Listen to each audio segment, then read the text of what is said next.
Leyes de Kirchhoff. Las leyes de Kirchhoff son dos. La primera es la ley de corrientes de Kirchhoff. La suma total de las corrientes en un nodo es igual a cero. También lo podemos ver de la siguiente manera. Las corrientes que entran a un nodo son iguales a la suma de las que salen. ¿Listo? Esto es básicamente lo que me dice esta ecuación. Ahora, noten que acá coloco un signo negativo y aquí coloco un signo positivo. Es básicamente una convención que se utiliza y los diferentes textos eh, utilizan pues diferentes notaciones, pero hay una notación que es la más común. La notación que vamos a utilizar en nuestro análisis va a ser lo siguiente. La corriente que entre a un nodo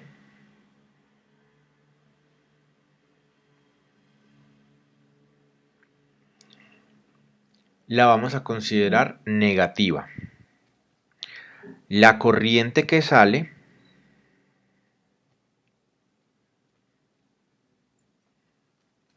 la vamos a considerar positiva. Y en las resistencias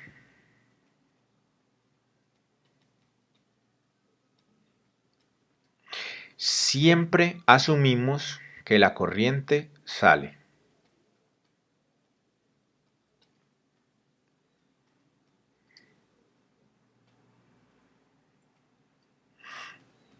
Por lo tanto, expresamos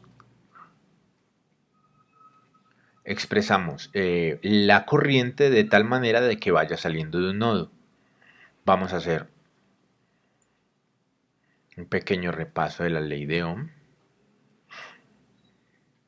Si tengo una resistencia que está conectada entre dos nodos V sub A y V sub B, el sentido de la corriente siempre va a estar dado por la corriente es igual voltaje del nodo de donde sale la corriente menos el voltaje del nodo donde llega dividido la resistencia.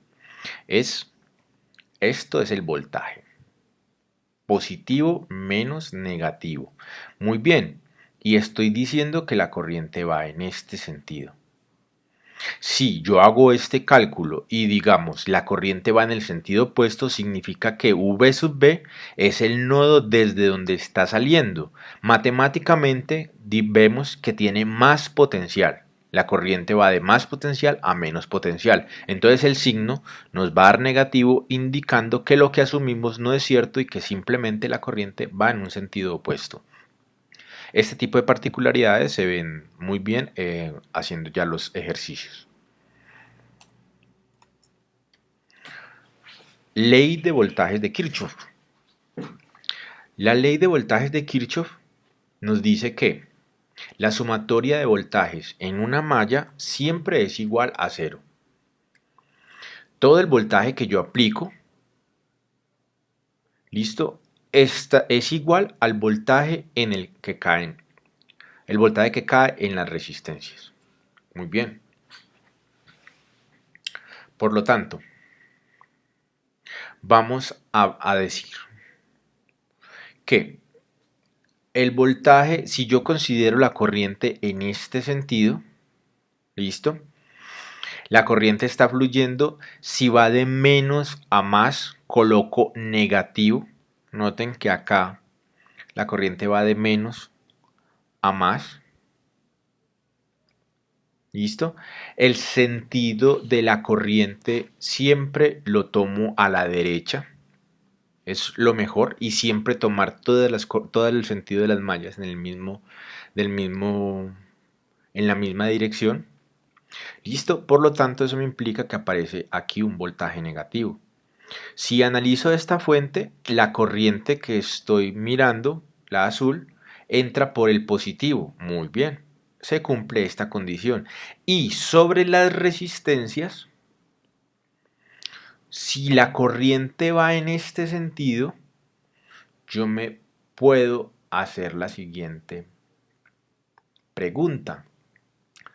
Bueno, para que la corriente vaya en este sentido, aquí el potencial V sub A debe ser mayor a V sub B. Por lo tanto, este señor de acá es el positivo y este señor de acá es el negativo. Muy bien, entonces por eso las corrientes generan una caída de potencial de más a menos en las resistencias y por eso siempre entran positivas. ¿Listo? Por donde entra la corriente que yo estoy analizando, ahí coloco como positivo el voltaje.